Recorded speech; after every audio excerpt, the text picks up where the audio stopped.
विनते जी, मैं screen share करता हूँ। हाँ, यस, आप कर सकते हैं।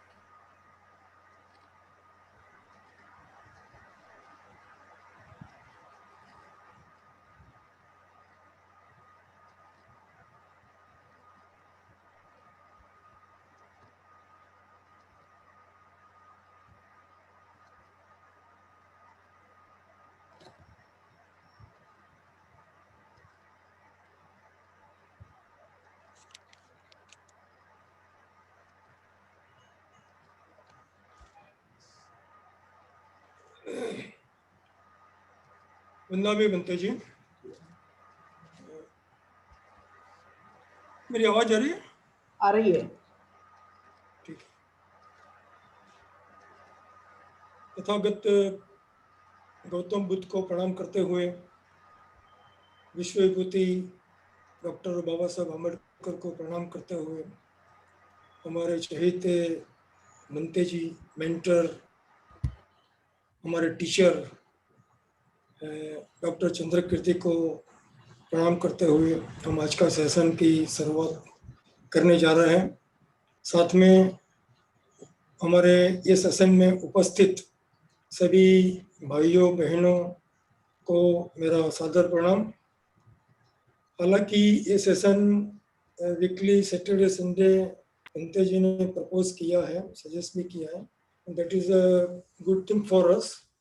तो कोशिश करेंगे कि ये डे बाय डे हर वीक में एक अच्छा हमको सेशन अलग अलग फैकल्टी से, अलग अलग माध्यम से स्पिरिचुअलिटी मोटिवेशन पर हमको थोड़ा इन्वॉल्वमेंट भी लोगों का एक्सपेक्ट करते हैं।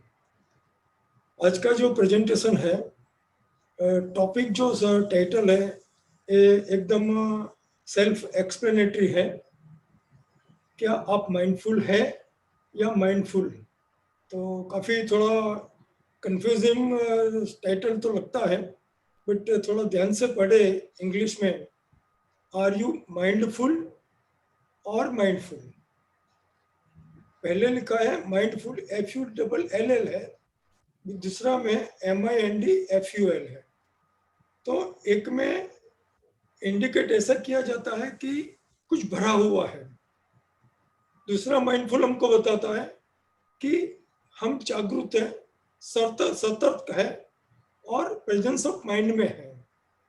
तो ये सम्यक स्मृति की बात करते हैं। तो देखें, इसमें विनते जी ने भी हमको अच्छा गाइड किया और अच्छे अच्छे, ये जो हमारा 3 महीने का जो वर्षावास का जो समय था, इसमें हमको काफ़ी नॉलेज भी अपडेट हुआ है, बहुत कुछ जानकारी भी प्राप्त हुई है। और इसी बेस पर ये हमने ये थोड़ा प्रेजेंटेशन तैयार किया है, शायद सब लोगों को पसंद भी आएगा।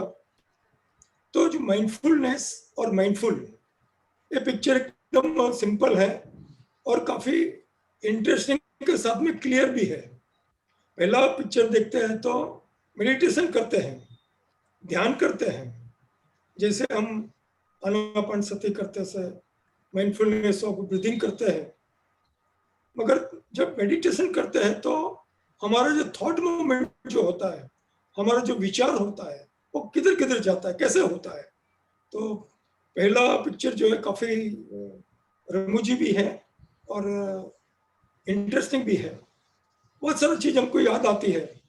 इसमें लिखा है शूज चॉकलेट, शूज चॉकलेट, बहुत सारी चीज़ हमको याद आता है, हालांकि बैठे मेडिटेशन में, मगर हमारा जो ध्यान विचार जो है और किधर और चला गया है।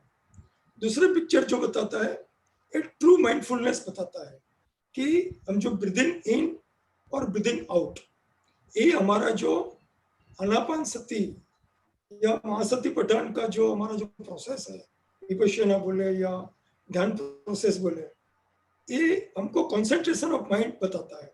तो ये सारी चीज़ों को एनालिसिस हम आगे देखेंगे तो इसका क्या मतलब होता है। तो एक सवाल उठता है हमको कि पूरे दिन में हमको कितने विचार आते हैं, 1, 2, 100, 200, 300, 400।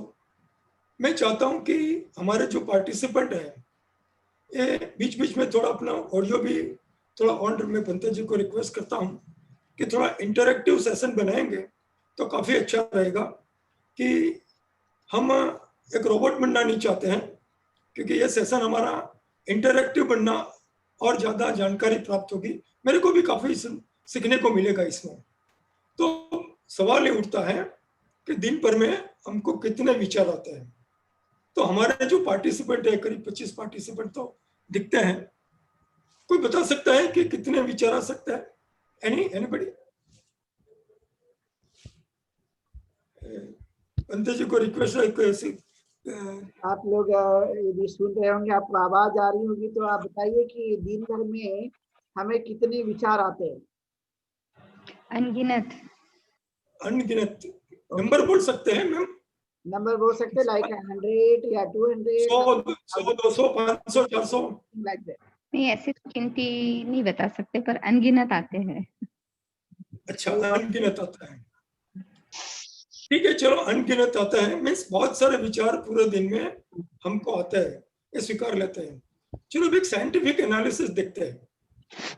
तो साइंटिफिक रिसर्च क्या बताता है कि हमको कितना विचार आता है। तो रिसर्च और साइकोलॉजी का जो स्टडी होता है, इसमें बताता है, एक सिंपल थंब रूल जैसा है, एग्जैक्ट फिगर नहीं है, बताता है कि हमको दिन में 12,000 से 60,000, 60,000 थॉट आते हैं, विचार आते हैं। अब हम सोचे एक दिन में हमको 60,000 थॉट आते हैं, विचार आते हैं, तो हमारे दिमाग, हमारे माइंड की क्या हालत है। प्रति घंटे में हमको 500 से 2500 थॉट आते हैं। प्रति 20 सेकंड में हमको 200 से 800 थॉट आते हैं, और एक सेकंड में हमको 8 से 42 थॉट आते हैं। तो कभी कभी मैंने थोड़ा स्टडी किया था, पढ़ाई की थी थोड़ा, एक में ऐसा लिखा है 80,000 से ज्यादा थॉट आते हैं। अभी आप कल्पना कर सकते हैं कि 60,000 और 80,000 एक दिन में थॉट आते हैं। एक सेकंड में हमको 50 या 100 के थॉट, हमको विचार हमारे मन में, हमारे चित्त में उद्भव होता है। तो वो कैसे मैनेज कर सकते हैं और कैसे मैनेज करते हैं, ये काफी इंटरेस्टिंग हमारे लिए जानकारी बनेगी। मगर एक बात भी सही है, जो रिसर्च बताता है कि जितने भी हमारे विचार उद्भव होते हैं, इसमें से 80% जो थॉट होते हैं वो नेगेटिव थॉट होते हैं, कि जो ज्यादा हमको यूजफुल नहीं होता है या कुछ काम का नहीं होता है। सिर्फ 20% जो थॉट ऐसे होते हैं, ये इधर पॉजिटिव होते हैं और कुछ नेगेटिव तटस्थ होते हैं। तो हम, हमारा जो लाइफ जो होता है, हमारा जो लाइफ में आगे बढ़ने का या सोचने का जो तरीका जो है, वो हमको 20% का जो थॉट मोमेंट है, वही ज्यादा यूजफुल होता है। अभी दूसरा एक रिसर्च बताता है सॉरी, कि दिन में जितने भी थॉट आते हैं, विचार जो आते हैं, इसमें से 95% थॉट होते हैं वो अगले विचार होते हैं, अगले दिन के रिपीटेटिव होता है। बार बार वही विचार हमको दिन में, आज जो विचार आया है वो कल भी वही, इसमें से 95 विचार कल वही होगा। ऐसे ये साइकिल चलता रहता है। अभी ये तो हमारे एक सिंपल उपासक की बात हुई, एक सामान्य इंसान की बात हुई। अभी एक सवाल, क्वेश्चन होता है, क्या तथागत गौतम बुद्ध को, भगवान को ऐसे कुछ थॉट आते होंगे? एक सवाल, क्वेश्चन मेरे दिमाग में भी आया था जब ये प्रेजेंटेशन में बना रहा था, कि तथागत बुद्ध ने 40 इयर्स 45 इयर्स जो देशना दी, लोगों को एक जिंदगी के अच्छे मुकाम पर लाने के लिए जो कोशिश की है, तो क्या भगवान बुद्ध को भी ऐसे कुछ थॉट मोमेंट आते होंगे? कोई बता सकते हैं? हमारे कोई उपासक इसमें से कोई, एनीबॉडी? थोड़ा बातचीत होगा तो मेरे को बताने का भी मजा आएगा थोड़ा। शायद आते होंगे, ऐसे होगा ना? बहुत बार ऐसा होता है कि विचार आते ही नहीं, यानी जो तटस्थ विचार होते हैं, यानी मन में विचार आते ही नहीं, तो उसका क्या अर्थ है? नहीं, इनका जो प्रश्न है कि क्या तथागत गौतम बुद्ध को भी इस तरह के कोई विचार आते होंगे या आते थे, ऐसा कुछ इनका सवाल है। नहीं, मैं खुद की बात कर रहा हूँ, मैं सेल्फ की बात कर रहा हूँ कि कई समय यानी ऐसा जाता है कि विचार आते ही नहीं मन में। वो जिसको तटस्थ थॉट बोलते हैं, जो न्यूट्रल थॉट बोलते हैं, जिसका कोई वैल्यू नहीं होता है, तो आपने एकदम सही बताया है, तथागत गौतम बुद्ध को भी विचार तो आते थे, क्योंकि ये भी एक ह्यूमन थे, ये भी एक इंसान थे। तो विचार तो आते थे, मगर ऐसे विचार आते थे कि जो उसको न्यूट्रल विचार बोला जा सकता है, कि इसका जो वैल्यू जो है, वैल्यू एडिशन जो थे, वो टाइम, समय और परिस्थिति के मुताबिक वो रिएक्शन होता था भगवान बुद्ध का। आगे देखते हैं उसको कैसे रिफ्लेक्शन होता है। तो ज्यादातर जो हमारे विचार आते हैं वो विचार कैसे आते हैं, तो हमको बताए उसको ऑटो पायलट बोलते हैं, जो ऑटो पायलट मोड जो बोलते हैं ना, अपने आप चलता रहता है। तो कैसे होता है, जैसे से फॉर एग्जांपल हम खाना खाते हैं, अभी खाने में हमारे डिश में बहुत सारा खाना पड़ा है, अभी खाना खाने का शुरुआत कर देते हैं, अभी खाना कब खत्म हो गया पता ही नहीं चलता हमको। कभी बहुत सारा, मेरे का तो पर्सनल ऐसा फीलिंग होता है कि अरे खाना तो खत्म ही हो गया और पता ही नहीं चला कि खाना खत्म हो गया। तो वो सिचुएशन में जब हम खाना खाते हैं तब कितने समय हम अवेयर होते हैं, क्या जागरूक होते हैं कि यस मैं ये चपाती खा रहा हूँ, ये स्वीट खा रहा हूँ, ये सब्जी खा रहा हूँ। सो ये हमारा जो दिमाग है, हमारा जो माइंड है, जो विचार आता रहता है, वो ऑटो पायलट मोड जैसा होता है, वो आता है जाता है, वो इसमें ध्यान नहीं लगता है। दूसरा, हम गाड़ी ड्राइव करते हैं, तो गाड़ी ड्राइव करके ऑफिस जाते हैं, बाहर जाते हैं, ऑफिस शॉपिंग जाते हैं, मगर बहुत दफा ऐसा भी हमको फीलिंग या महसूस होता है कि हमारा ध्यान कंसंट्रेशन जो है, वो अवेयरनेस इतनी होती नहीं है कि यस मैं स्टीयरिंग पकड़ा हूं, मैं ब्रेक दबा रहा हूं या क्लच दबा रहा हूं। ऐसा हम पर्पसफुली ये थॉट मोमेंट नहीं आती। जब हम ट्रेनिंग करते हैं गाड़ी चलाने की, तो वो आता रहता है, क्योंकि वो इंटेंशन इसमें फोकस होता है, वो माइंडफुलनेस होता है इसमें। जब ट्रेनिंग लेते हैं तो माइंडफुलनेस होते हैं, क्योंकि हमको डर है कि हम ठीक तरीके से चला नहीं रहे हैं। मगर जब उसको ठीक तरीके से हमको ड्राइविंग आ जाता है तो हम ऑटो मोड पे आ जाते हैं, ऑटो पायलट मोड पे आ जाते हैं। अभी सुबह में टूथब्रश करते हैं तो कभी नहीं सोचते कि मैं ब्रश कर रहा हूँ, मैंने ये टूथपेस्ट ली, वो टूथपेस्ट ली, ऐसा अच्छा करता हूँ, ऐसा करता हूँ, कभी नहीं आता है। मगर उसी समय पर बहुत सारा थॉट प्रोसेस आता रहता है, शॉपिंग जाऊंगा, ऑफिस जाऊंगा, इसको मिलेगा, वो फ्रेंड, बहुत सारा थॉट प्रोसेस आता रहता है। स्नान करते हैं, कौन सा साबुन लिया है, कौन सा लिया है, पानी का टेम्परेचर कैसा, वो कोई हमको थिंकिंग नहीं आता है।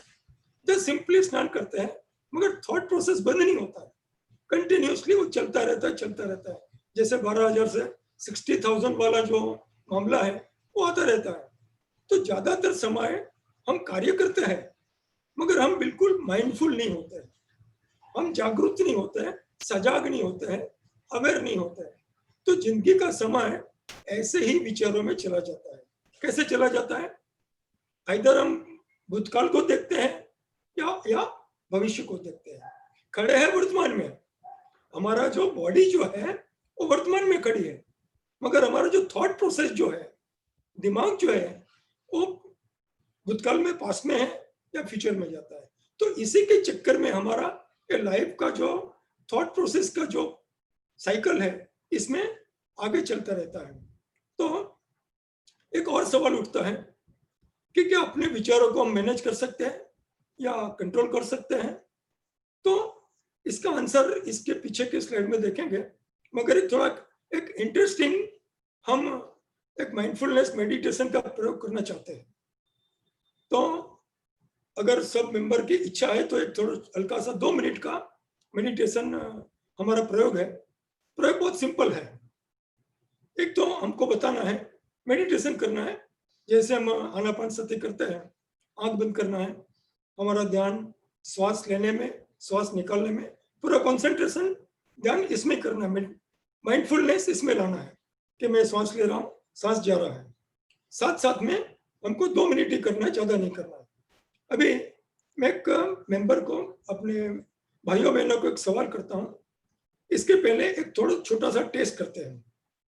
हमको ज्यादातर कौन सी मिठाई या फल पसंद होते हैं? दोनों में से एक चॉइस करना है, इधर मिठाई पसंद करें या फल पसंद करें। तो कौन सी मिठाई या फल पसंद करेंगे हम? मैं आपसे जवाब चाहता हूँ। एनीबॉडी? मिठाई। कौन सी मिठाई का नाम बोलना पड़ेगा? रसमलाई। रसमलाई। तो मैं मानता हूं कि सब मेंबर रसमलाई पसंद करते हैं। सब एग्री है? सीरो सीरो पसंद करेंगे, सीरो। गुजराती लोगों को सीरो ज्यादा होता है। हलवा। क्योंकि घी गोड़ ने आटो, बाकी बीजू બધું दाटो। ओके ओके, ठीक है। तो हम रसमलाई को चॉइस करते हैं। तो अभी हम मेडिटेशन स्टार्ट करते हैं। 2 मिनट के लिए सब अपनी आंखें बंद करेंगे। हमारा ध्यान पूरा श्वसन क्रिया पर रखेगा, मगर एक कंडीशन है। क्या कंडीशन है? ये 2 मिनट के लिए हमको सब मिठाई के बारे में सोचना है। आप कोई भी मिठाई के बारे में सोच सकते हैं, मगर ये रसमलाई के बारे में सोचना नहीं है। ये 2 मिनट के लिए एक भी पल, एक भी मोमेंट, एक भी क्षण जब हम मेडिटेशन करेंगे तब रसमलाई हमको याद नहीं आनी चाहिए। ये हमारा कंडीशन है। बाद में देखेंगे 2 मिनट के बाद हम क्या महसूस करते हैं और क्या फील करते हैं। ये काफी इंटरेस्टिंग एक्सपेरिमेंट है और इसका रिजल्ट मैं आगे आपको बताएगा। तो हम स्टार्ट करते हैं। 7:50 हुआ है। 2 मिनट हम आंख बंद करेंगे और मिठाई के बारे में नहीं सोचना है। मिठाई के बारे में नहीं सोचना। दूसरी कोई भी मिठाई के बारे में सोचो, हाँ। मगर रसमलाई के बारे में नहीं सोचना है। अच्छा। रसमलाई के बारे में सोचना नहीं है। बाकी सब कुछ मिठाई आप सोच सकते हैं। आप हलवा, सीरो, जो भी आप उसको आपको दिमाग में आता है, दुनिया की जितनी भी मिठाई आती है आप सोच सकते हैं। कंडीशन है खाली रसमलाई के बारे में हमको सोचना नहीं है। 2 मिनट के लिए स्टार्ट करते हैं। स्टार्ट।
मेरे ख्याल से 2 मिनट हो गया है।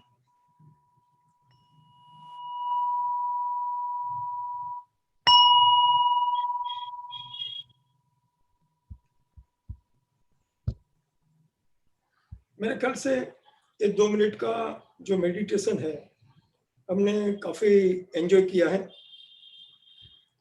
सब कुछ याद आया है, मगर मैं आशा रखता हूं कि किसी को रसमलाई का एक विचार भी नहीं आया होगा। मेंबर का क्या प्रतिक्रिया है, मैं जान सकता हूं? रसमलाई का ही विचार आ रहा था बनते जी। रसमलाई का क्योंकि विचार वो आया। बार बार, हाँ बार बार ये याद आ रहा था कि उसका विचार नहीं करना है बस। अरे बाप रे, ये तो बड़ी मुसीबत हो। हाँ सर, मुझे तो कोई विचार नहीं आया उस बारे में। आपको कोई विचार ही नहीं आया है? कोई मिठाई के बारे में कोई विचार नहीं आया है। मिठाई के बारे में विचार ही नहीं आया? बिल्कुल नहीं आया, कोई मिठाई का विचार नहीं आया। बहुत अच्छी बात है। मगर विचार ही नहीं है।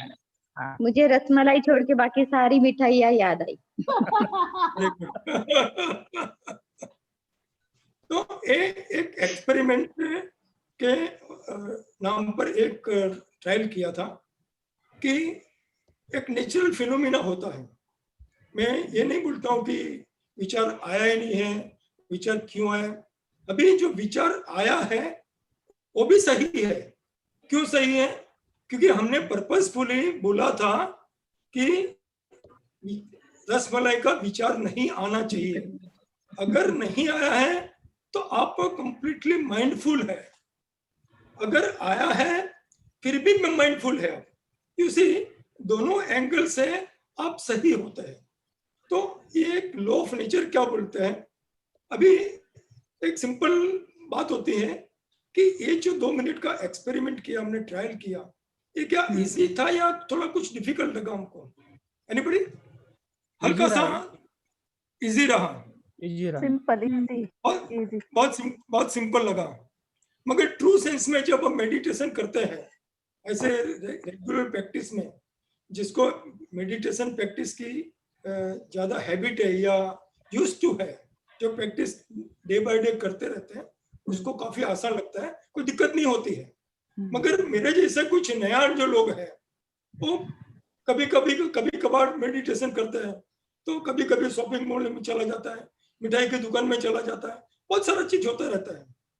तो एक लॉ ऑफ नेचर क्या बताता है कि जो चीज को हम रेजिस्ट करते हैं, जिसका हम प्रतिकार करते हैं, वही चीज बार बार सामने आती रहती है। एक लॉ ऑफ नेचर है, इसमें कोई गलती नहीं है, एक नेचुरल फिनोमिना है। तो जब हम रेजिस्टेंस क्रिएट करते हैं किसके अगेंस्ट में? हमारे विल के अगेंस्ट में, हमारे विचार के अगेंस्ट में, हमारे चित्त के अगेंस्ट में, तो वो हमको एक जजमेंट के अगेंस्ट में जाता है। वो हमारा जो दिमाग है, हमारा जो कॉन्शियसनेस है, उसको एग्री नहीं करता है, उसको रेजिस्ट करता रहता है। आप कौन होते हैं मेरे को रुकने वाले, ये सोच में आप कैसे बंद कर सकते हैं? इट्स एग्जांपल है। ये हमको ये नहीं जो आने वाले विचार को और ज्यादा पावर देता रहता है, और ये विचार बार बार आते रहते हैं। तो उसको हम क्या बोलते हैं?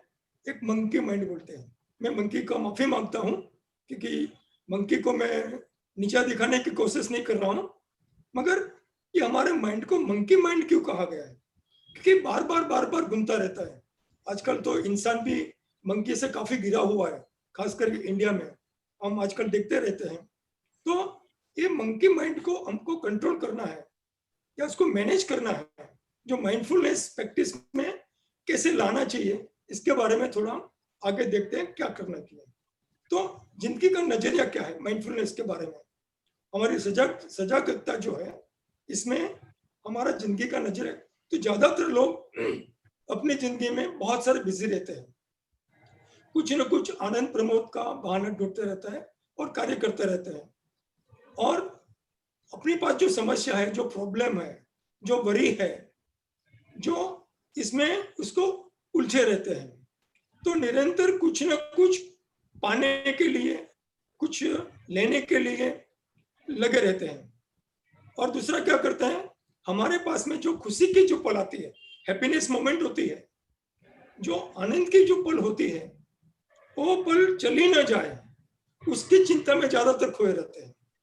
ये एकदम नेचुरल फिनोमेना है कि आज मैं हैप्पी हूँ, आज मैं सुखी हूँ, आज मैं आनंदी हूँ, मगर नेक्स्ट मोमेंट क्या होगा वो मेरे को पता नहीं है। वो मेरे को वरी करता है, वो मेरे को टेंशन बढ़ाता है, मेरी एंग्जाइटी बढ़ाता है। तो दूसरी बात होती है, भविष्य की चिंता करने में हम ज्यादा परिकल्पना करते रहते हैं। तो सामान्य तौर पर ये जो डेफिनेशन को हम दुख की जो परिभाषा है, जो हमने 4 आर्य सत्य की जो बात की थी, बंते जी ने भी हमको अच्छा समझाया था। एक सिंपल लैंग्वेज में बात करें तो एक सफरिंग है, एक दुख है। मगर तथागत गौतम बुद्ध ने सफरिंग का डेफिनेशन जो दिया था, ये सामान्य तो दिया था, बट इसके आगे भी कुछ हमको बताया। तो तथागत बुद्ध ने कहा कि हम जो वास्तविक और पारदर्शी जो जीवन जीते हैं, वो जीवन में जो मिला है, हमारे पास में जो चीज है, उसको हम स्वीकार नहीं करते हैं, उसको एक्सेप्ट नहीं करते, इसीलिए उसका उपभोग नहीं कर सकते हम, उसको हैप्पीली एंजॉय नहीं करते हैं, और ज्यादा कुछ मिले और ज्यादा अपने पास आए, इसमें हम तृष्णा रखते हैं और इसमें हम लगे रहते हैं और अपनी धारणा और संबंधों को और मजबूत बनाते रहते हैं, ताकि कुछ पाने के लिए और ज्यादा पाने के लिए आने वाले दुख से छुटकारा मिल जाए, या और अपना हैप्पीनेस जो है ये कंटिन्यूअसली लॉन्ग टर्म पे चला रहे या हमेशा बनी रहे। मगर तथागत ने ये भी बोला, ये भी एक संसार का दुख का एक कारण है। तो वो कारण को समझने के लिए तथागत ने और भी आगे कहा कि जब हमारे पास आनंद और सुख की जो घड़ी होती है, तब वो सुख के साथ में हम ज्यादा और बंधन में बंधने की कोशिश करते हैं, जिसको हम उपादान बोलते हैं। तो क्यों उसमें बंधने की कोशिश करते हैं? क्योंकि वो जो हैप्पीनेस की जो पल है उसको पकड़ के रखना चाहते हैं, ताकि वो चली ना जाए।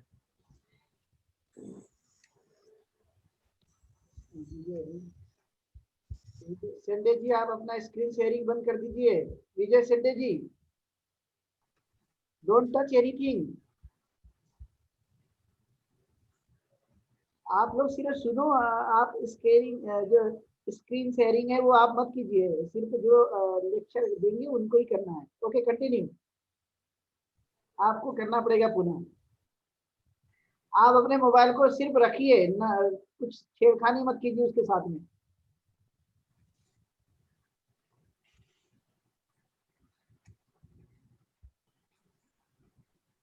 ओके।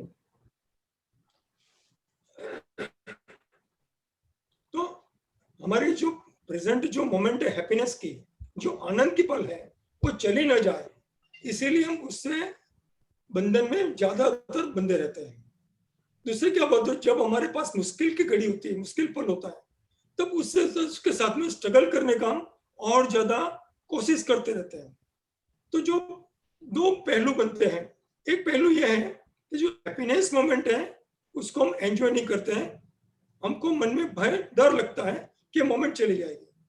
दूसरा पहलू यह है कि जो दुख का पल है, मुश्किल का जो पल है, इसमें स्ट्रगल करने में चली जाती है, उसमें लड़ने में चली जाती है। तो ये दोनों मोमेंट हम खो बैठते हैं और इसी में हम सुलझते रहते हैं। तो ये जो दो पल के बीच का समय जो है, ये दो भी पल के बीच के समय में हम क्या करते हैं, एक डे ड्रीमिंग बोलते हैं। जो दिन में जो सपने देखते हैं ना, ऐसा करेगा ऐसा करेगा, होता कुछ नहीं है, उसको हम डे ड्रीमिंग बोलते हैं। कल्पना में लगे रहते हैं और कुछ भी नहीं करते हैं, ऐसे ही हम आइडली बैठे रहते हैं। और ऐसे जिंदगी हमारी ये दो हैप्पी मोमेंट और मुश्किल मोमेंट के बीच में से कुछ न करने का समय में आलस में निकाल देते हैं और चली जाती है। तो ये कैसी है जिंदगी की विडंबना, ये हमारी तनाव भरी जिंदगी है और यही दुख है, इसी दुख का कारण है। वास्तविकता में हम अपनी जिंदगी से संतुष्ट नहीं है, क्योंकि हम वर्तमान में जीते नहीं, भूतकाल और भविष्य में सुलझे हैं। मगर ऐसा नहीं है, जिंदगी असंतुष्टि और दुख से भरी नहीं है। जिंदगी में बहुत सारी सुख खुशियां हैं और हैप्पीनेस है, मगर हम उसको महसूस नहीं करते। जो पल को हमको एंजॉय करना चाहिए वो एंजॉय नहीं करते, माइंडफुल नहीं बनते इसमें। वो पल को हम माइंडफुली उसको एंजॉय नहीं कर पाते। तो माइंडफुलनेस जो है एक कला है और एक प्रैक्टिस है। हम देखेंगे वो आगे कैसे वो कला को महसूस कर सकते हैं। भाई माइंडफुलनेस क्या है? अब मेडिटेशन की जो बात करते हैं, अब जो माइंडफुलनेस और ब्रीथिंग की जो बात करते हैं आनापानसति में, तो वो जो श्वास लेने की क्रिया और छोड़ने की क्रिया में हमारा पूरा उसमें कंसंट्रेशन लगा रहता है, पूरा जो माइंडफुलनेस इसमें लगा रहता है। तो हमारा जो सेल्फ नॉलेज जो है और सेल्फ अवेयरनेस जो है, इसी पर कॉन्सेंट्रेट हो जाता है। और ये क्या होता है, इधर हमारा सफरिंग और जॉय, ये दोनों को एड्रेस करने का जो तरीका जो है वो माइंडफुलनेस की प्रैक्टिस से काफी सही ढंग से हम पहचान सकते हैं। तो we need to start beginning more awareness, हमको और ज्यादा अवेयर होना पड़ेगा और ज्यादा वर्तमान में हमको जीने का सीखना पड़ेगा, ताकि प्रेजेंस को, वर्तमान पल को हम एंजॉय कर सके, हैप्पी मोमेंट को फील कर सके। अभी जब इसमें जब माइंडफुलनेस मेडिटेशन में या ये प्रक्रिया में एंगेज होते हैं, इसमें सम्मिलित होते हैं तो क्या होता है, इसमें दो तरीका होता है। एक दो नेटवर्क की बात की है, एक डायरेक्ट नेटवर्क जो बोलता है वो डायरेक्ट नेटवर्क से कनेक्ट हो जाए। डायरेक्ट नेटवर्क का मतलब क्या कि जो वर्तमान में जो कार्य हो रहा है, वर्तमान में जो पल बन रही है, उसी को ही आत्मसात करते हैं, उसी को फील करते हैं, उसी को ही एंजॉय करते हैं। आगे के स्लाइड में हम देखेंगे वो डायरेक्ट नेटवर्क क्या चीज होती है। तो तथागत गौतम बुद्ध ने हमको 2500 साल पहले ये मिरेकल विद्या हमको समझाई, ये सिखाई, माइंडफुलनेस ऑफ ब्रीथिंग। तो देखो आज की तारीख में भी 21वीं सदी में भी ये जो माइंडफुलनेस ऑफ मेडिटेशन जो है और ये जो प्रक्रिया है, इसमें hundreds and thousands of research work हुए हैं। न्यूरो साइंटिस्टों ने काफी रिसर्च किया है, साइकोलॉजिस्ट ने काफी रिसर्च किया है, और इसमें से और नया तरीका निकाला है कि लोगों की मेंटल हेल्थ को कैसे इंप्रूव किया जाए, लोगों के लिविंग स्टैंडर्ड को कैसे इंप्रूव किया जाए by the way of mindfulness practice. अभी तथागत बुद्ध ने हमको माइंडफुलनेस प्रैक्टिस दो तरीके से तो समझाई, हमको पता है। एक मध्यमा निकाय में जो सूत्र है 118 का जो आनापान सती सूत्र है, और दूसरा है सती महासती पठाना सूत्र है, वो भी मध्यमा निकाय में 10 नंबर का सूत्र जो है, इसमें हमको बड़ी बातें समझाया है कि माइंडफुलनेस ऑफ ब्रीथिंग वर्तमान क्षण में कैसे जिया जाए, और इसको हमको ये जो कंप्लीट एनलाइटनमेंट, संपूर्ण जो ज्ञान की उच्चतम अवस्था कैसे प्राप्त किया जाए, वो काफी अच्छी तरीके से हमको समझाया है। और देखेंगे इसका कौन सा इंपॉर्टेंट फैक्टर है। तो हम देखते हैं कि 21वीं सदी में माइंडफुलनेस में क्या कार्य किया। तो टोरंटो में कनाडा में एक नॉर्मन फार्क साइंटिस्ट हुआ जो न्यूरोलॉजिस्ट था वो, इसने तथागत गौतम बुद्ध के प्रिंसिपल को लेके एक माइंडफुलनेस पर उसने स्टडी किया। 2007 में उसने स्टडी किया था और सेंट जोसेफ हॉस्पिटल में इसने रिसर्च वर्क किया। अभी रिसर्च वर्क क्या किया इसने कि भी एक ह्यूमन जो बॉडी है, इंसान जो है ह्यूमन है, ज्यादा सफरिंग करते हैं, एंग्जाइटी ज्यादा है, मेंटल इलनेस बहुत ज्यादा है, तो इसको कैसे उसका हल किया जाए, उसको कैसे मिटाया जाए, इसका क्या सॉल्यूशन है।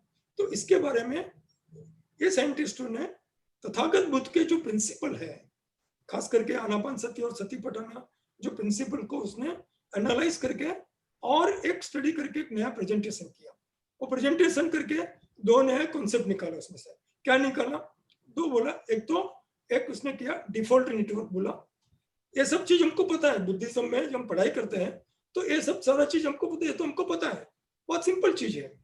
दूसरा उसने बताया डायरेक्ट नेटवर्क बताया, तो एक डिफॉल्ट नेटवर्क बोला, एक डायरेक्ट नेटवर्क। तो इंसान जो है, ह्यूमन जो है, वो दो चीजों में ही दुनिया से इंटरेक्ट करता रहे और लगाव बना रहता है। तो डायरेक्ट नेटवर्क, डिफॉल्ट नेटवर्क क्या है, तो एक छोटा सा एग्जांपल दिया है। एक हम संतरा बोलते हैं ना, ऑरेंज भी, ऑरेंज का जो छिलका छोड़ते हैं तो एक एक्टिविटी है। अभी वो छिलका निकालने के टाइम पर हमारा दिमाग क्या सोचता है, पर्टिकुलरली मैंने जो सोचा है मैंने लिखा है।